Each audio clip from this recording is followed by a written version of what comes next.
She had stopped counting. The appointments, the treatments, the particular hope that arrived every month and left every month and had been arriving and leaving for 6 years. She had stopped counting because counting had become its own kind of loss. Her husband understood. He said the right things. He held her when she needed to be held. But there was a room at the end of the hall that they did not talk about. Yellow walls.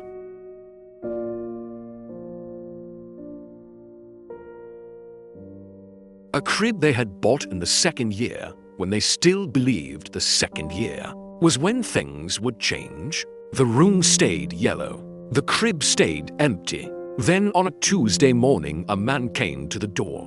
30 years old, simple clothes, a CV in his hand, and the particular expression of someone who needed work and was not sure how to ask for it without showing how much he needed it. And beside him, a little girl, maybe 3 years old, dark curls.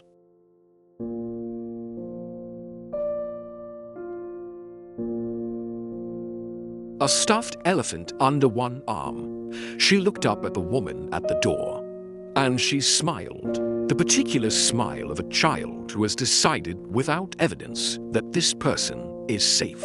The woman looked at the smile and felt something she had not felt in 6 years. She stepped back from the door. "Come in," she said. "Both of you."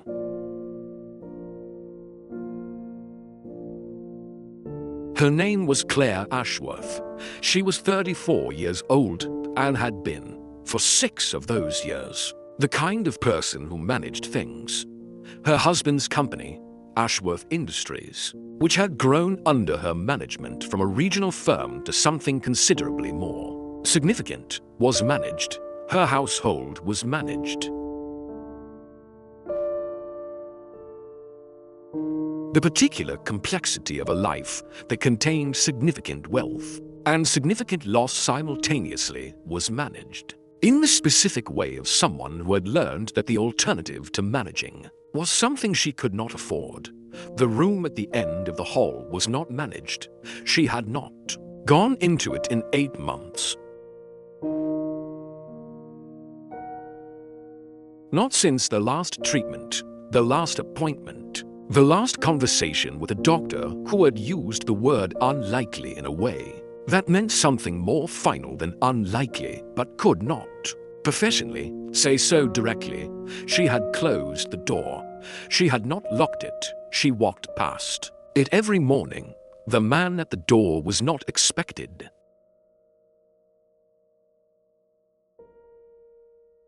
She had advertised for a groundskeeper 3 weeks ago. The gardens needed someone with actual knowledge, not the agency's staff who came and went and treated the grounds with the professional indifference of people who were somewhere else in their minds.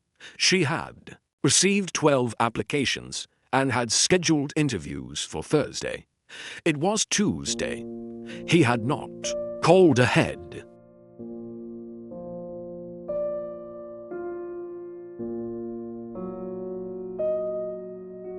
He was standing on the step with a CV that had been printed on paper that was slightly too heavy. The paper of someone who had made an effort, and a child who was holding an elephant, and looking at Claire with the comprehensive assessment of a 3-year-old who had opinions about people and was forming one now. "I'm sorry to come without an appointment," he said. His name was on the CV. She could see it from where she stood. Daniel Walsh.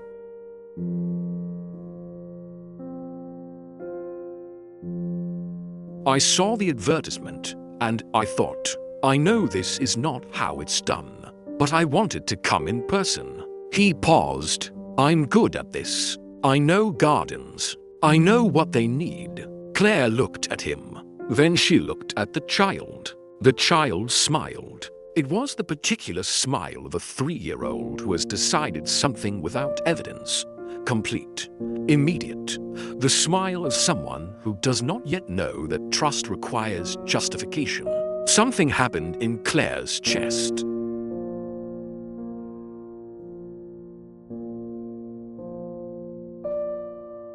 Not dramatic, not the sudden arrival of something new, more like the return of something she had thought was gone, a warmth, small and specific, in the place where warmth had not been for a long time. "Come in," she said. "Both of you." She made tea. Not because she always made tea when people came.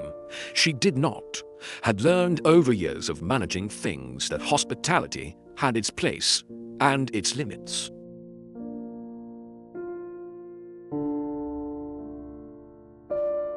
She made tea because the child had climbed onto one of the kitchen chairs, with the complete authority of a 3-year-old who had decided this was where she was sitting, and because making tea was something to do with her hands while she processed the fact that her kitchen contained a child. "Her name is Rosie," Daniel said. He had sat across from his daughter with the particular alertness of a parent in a new space, aware of everything, ready for anything. "She's 3.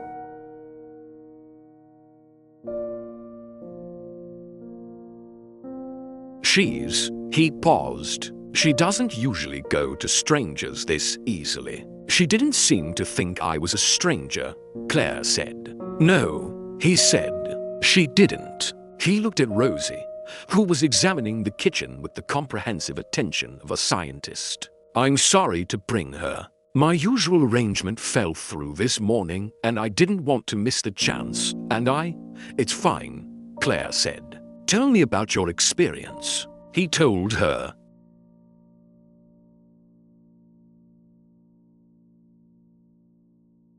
"8 years of groundskeeping, 2 estates, 1 public garden, a period of independent work that had produced references she could check, and a knowledge of plants that was, she recognized within 5 minutes, genuine rather than performed." He talked about soil and drainage, and the particular needs of different varieties, with the focused ease of someone who had spent a long time paying attention to something they found worth paying attention to.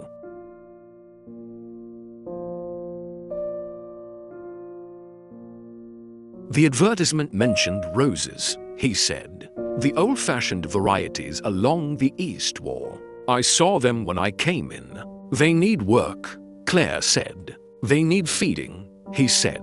"The soil is compacted, but they're good varieties. Whoever planted them knew what they were doing. With the right attention, they'd be extraordinary." Rosie had finished her assessment of the kitchen and had arrived at Claire's side. She held up the elephant.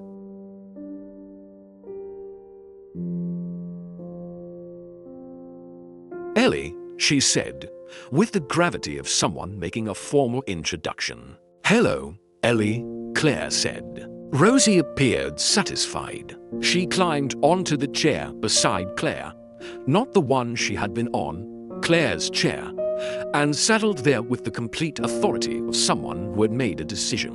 Daniel looked at his daughter, then at Claire. "She likes you," he said, quietly, with the particular expression of someone for whom this was information. "I can see that," Claire said.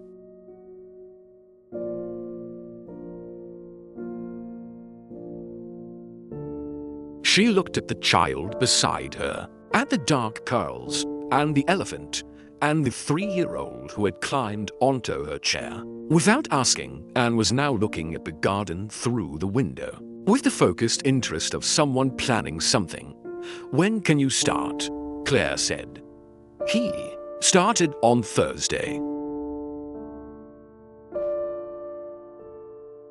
She watched him from the kitchen window on the first morning, not spying, or not only spying, but with the genuine interest of someone who had been told something about a garden and wanted to see if the telling matched the doing. It matched. He worked with the focused competence she had recognized in the kitchen, systematic, knowledgeable, the particular attention of someone who understood what they were looking at.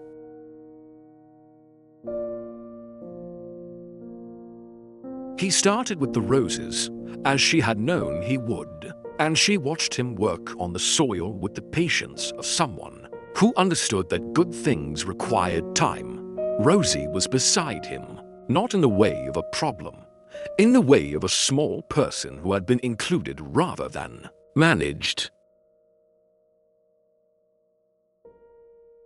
She had her own small area, a patch of soil near the garden wall, and she was doing something in it with a child-sized spade that Daniel had produced from his bag, with the matter-of-fact preparation of a parent who anticipated everything. Claire had not expected Rosie. She had not asked whether Rosie would come, had not thought to ask, which was itself information about how the Tuesday morning had rearranged her expectations.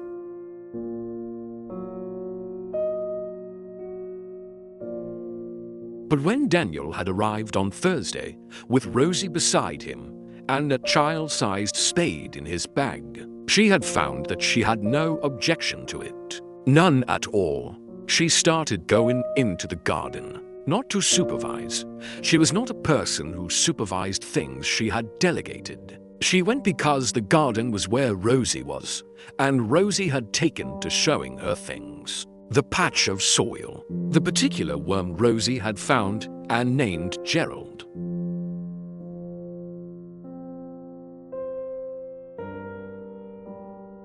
The progress of a seed Rosie had planted on the first day with the serious intention of a scientist. "What did you plant?" Claire asked. "A flower," Rosie said. "Papa said it would be yellow." "What kind?" "The happy kind," Rosie said. Claire looked at Daniel. "Sunflower," he said. She asked for a happy flower. Claire looked at the patch of soil where the seed was.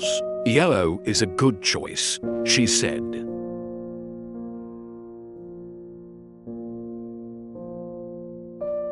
"I know," Rosie said, with the confidence of someone whose decisions were not in question. She went into the room on a Saturday, not planned. She was walking past it, as she walked past it every morning, and she stopped. And then, for the first time in 8 months, she opened the door. The yellow walls, the crib, the particular stillness of a room that had been waiting.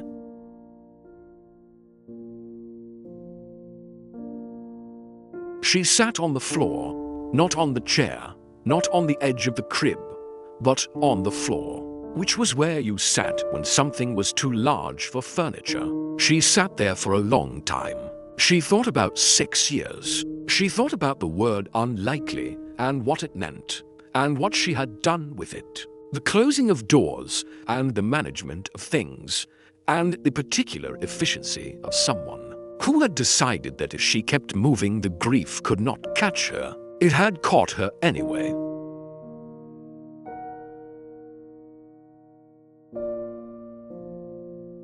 It always did. She thought about Rosie, about a 3-year-old who had climbed onto her chair without asking and was growing a yellow flower, and had a stuffed elephant named Ellie, and had smiled at Claire on a Tuesday morning with the complete trust of someone who had decided without evidence that this person was safe. She thought about the warmth she had felt in the place where warmth had not been. She was still on the floor when her husband came home.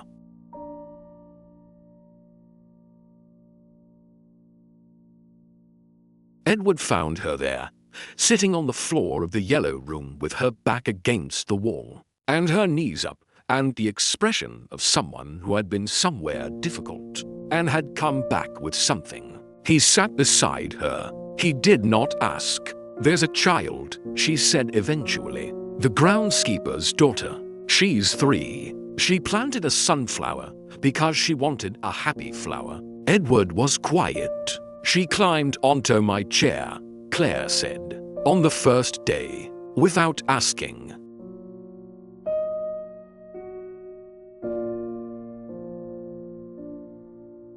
As if she'd always sat there. "Yes," Edward said. "I went into the garden today," Claire said, "to see how Gerald was." "Who is Gerald?" "A worm," Claire said. She named him. Edward looked at the crib, then at his wife. "Claire," he said. "I know," she said.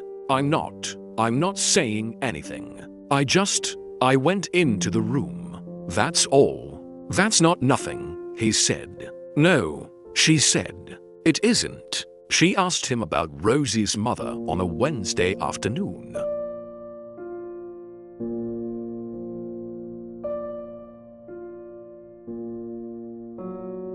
Not directly, she was not always direct, had learned that some questions arrived better sideways. They were in the garden, Rosie occupied with Gerald's latest location, and the question arrived in the gap between one conversation and the next. Rosie's mother, she said. Is she? She left, Daniel said. When Rosie was 8 months old. He said it plainly. The way he said things that had been carried long enough to be carried plainly. She found it harder than she expected.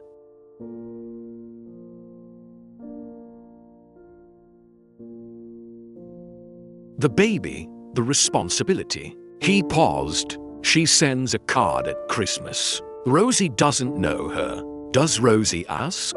Claire said. Sometimes, he said. She asks why she doesn't have a mummy. I tell her some families have two parents, and some have one, and some have. He stopped. I tell her she has a papa who loves her enough for everything. That's the right answer, Claire said. I hope so, he said. I'm making most of this up as I go. All parents are, she said.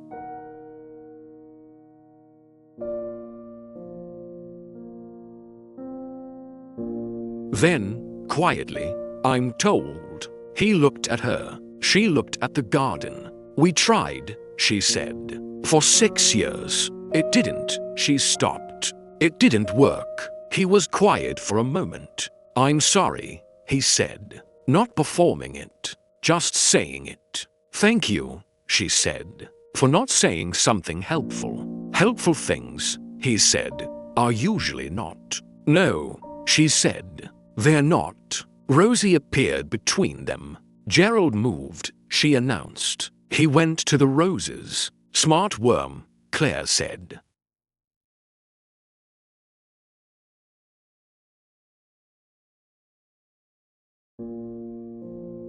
Very, Rosie agreed, and went back to her investigation.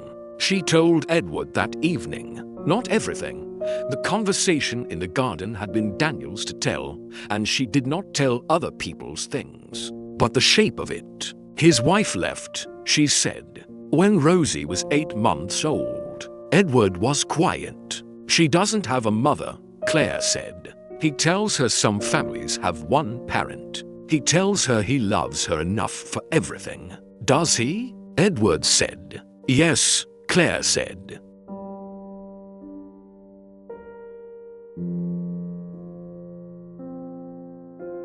You can see it. The way he anticipates her. He had a child-sized spade in his bag on the first day. He knew she'd want to garden. Edward looked at his wife. He had been watching her for 3 weeks, watching the particular change in her that he had been careful not to name, because naming it felt like pressure, and pressure was the last thing he wanted to apply. But he had watched the garden visits, the reports on Gerald's movements.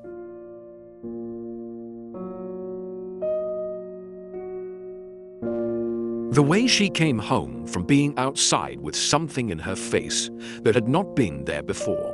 Claire, he said. I'm not saying anything, she said. You don't have to say anything, he said. I can see it. She looked at him. She climbed onto my chair, she said. The first day, without asking. Yes, he said. As if she'd always sat there, she said. Yes, he said. Edward, she said. Single quotes, yes. What do we do with that? She said.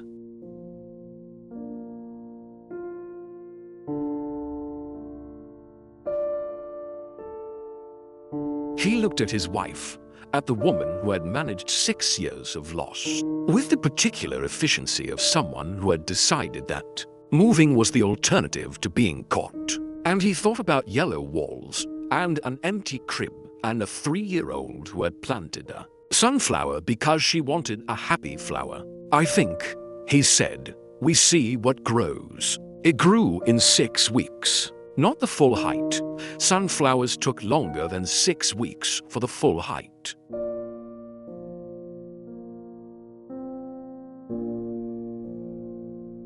But the shoot appeared on a Thursday morning and Rosie found it before Daniel did, and came running to find Claire with the particular urgency of someone for whom this was the most important news of the day. "It's coming," Rosie said. "The happy flower. It's coming."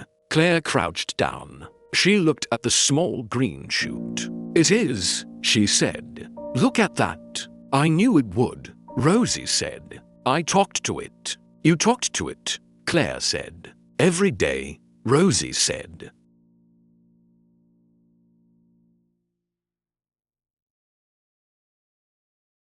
"Papa says plants like to be talked to." "He's right," Claire said. "I told it about Gerald," Rosie said. "And about you?" Claire looked at her. "About me? I told it you were nice," Rosie said, with the matter-of-fact delivery of someone reporting a fact, "and that you knew about flowers, and that you were sad sometimes, but you tried not to show it." Claire was very still.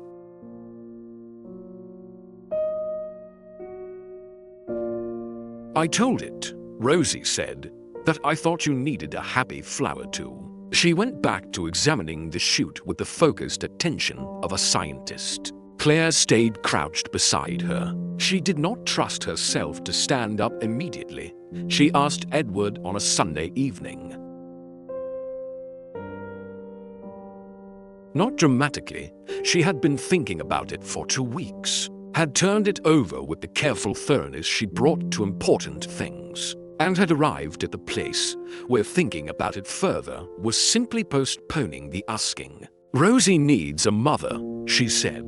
Edward looked at her. "Not us specifically," she said quickly. I'm not suggesting anything that isn't." She stopped.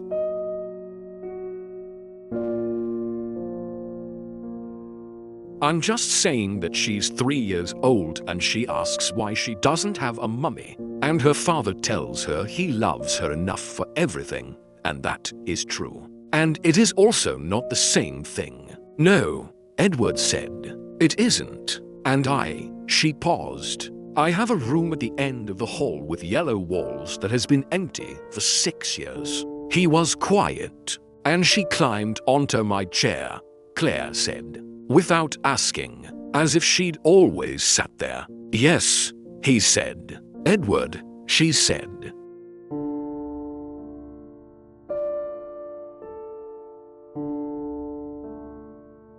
"Yes. I don't know what I'm asking," she said.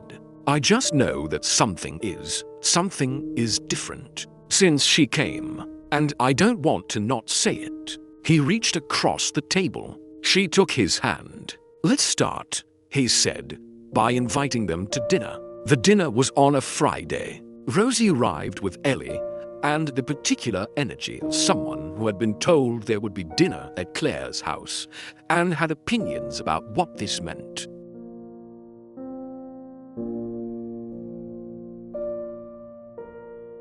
She went directly to the kitchen chair, Claire's chair, and sat in it, with the authority of someone returning to their correct seat.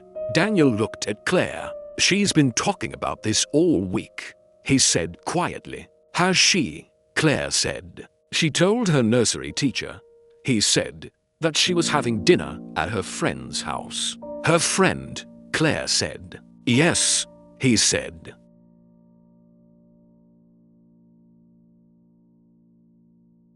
I didn't correct her. Claire looked at Rosie, who was examining the table with the comprehensive attention she brought to new environments. "Don't," Claire said. "The dinner was," Edward said afterward, with the particular expression of someone who had watched something important happen and was still processing it, "the best evening they had spent in years. Not because anything dramatic occurred, because nothing dramatic occurred."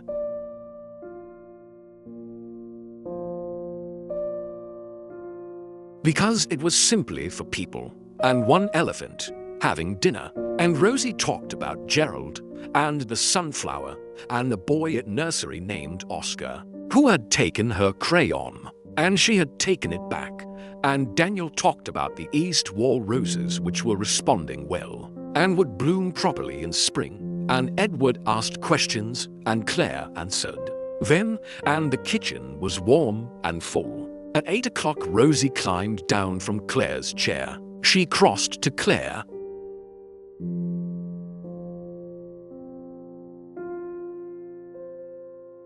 She held up Ellie. Ellie wants to stay, she said. Rosie, Daniel started, just for tonight. Rosie said, so Claire isn't lonely. The kitchen was very quiet. How do you know I'm lonely? Claire said. Rosie looked at her with the complete honesty of a 3-year-old. Because, she said, the yellow room is empty. She called him 3 months later.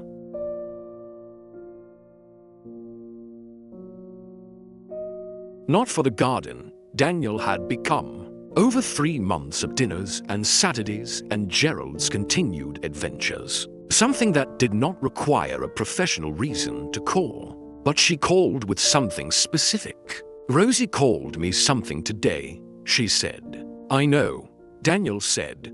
I heard. She called me. I know what she called you, he said. I'm sorry if. Don't apologize, Claire said. A pause. She called me Mama, Claire said.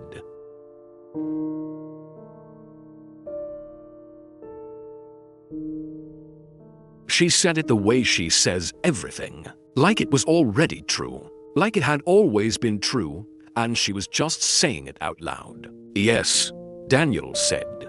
Daniel, she said. Single quotes yes. What do we do? She said. He was quiet for a moment. I think, he said, we do what Rosie already knows we should do. Which is, we stop pretending, he said, that this is anything other than what it is. She held the phone.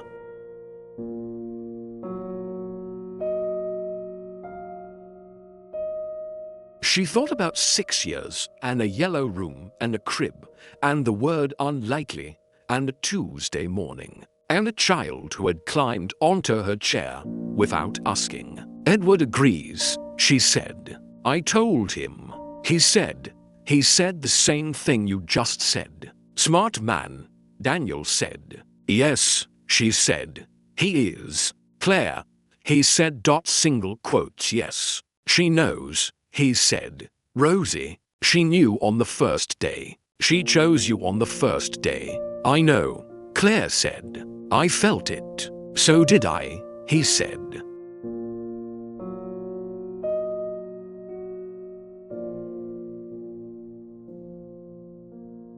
They painted it together on a Saturday, not yellow. Rosie had been consulted extensively on this point and had opinions. Pink had been considered and rejected. Blue had been considered and rejected. Green had been considered with great seriousness and accepted, because green was the color of Gerald and the sunflower and the garden and the things that grew. Rosie supervised.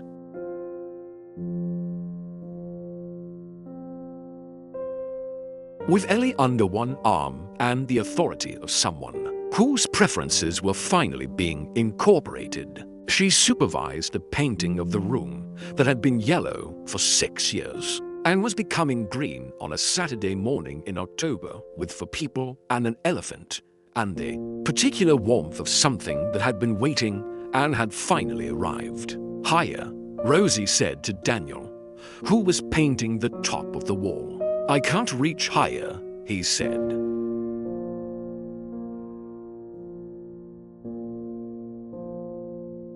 Then stand on the thing, she said. The ladder, he said. Yes, she said. The ladder thing. Edward laughed. Claire looked at the room, at the green walls, and the crib that was too small for Rosie now, but that they had kept because some things deserved to be kept, and at Daniel on the ladder, and Edward with the paintbrush, and Rosie supervising everything with Ellie, and the complete authority of someone who had known from the beginning exactly how this was supposed to go.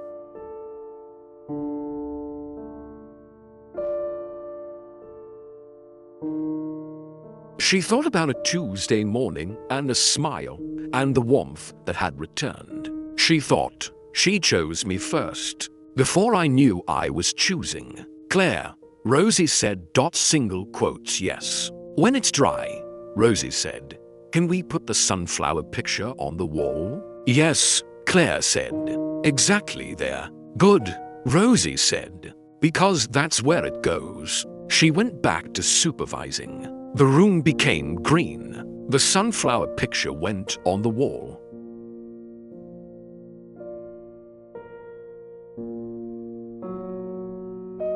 And the room that had been empty for 6 years was, finally and completely, full. She had stopped counting. The appointments, the treatments, the hope that arrived and left every month for 6 years. Then a child smiled at her from a doorstep, without evidence, without reason, with the complete trust of someone who simply knew. And something returned. In the place where something had not been for a very long time. Here is what we learned. The family you are waiting for does not always arrive the way you planned.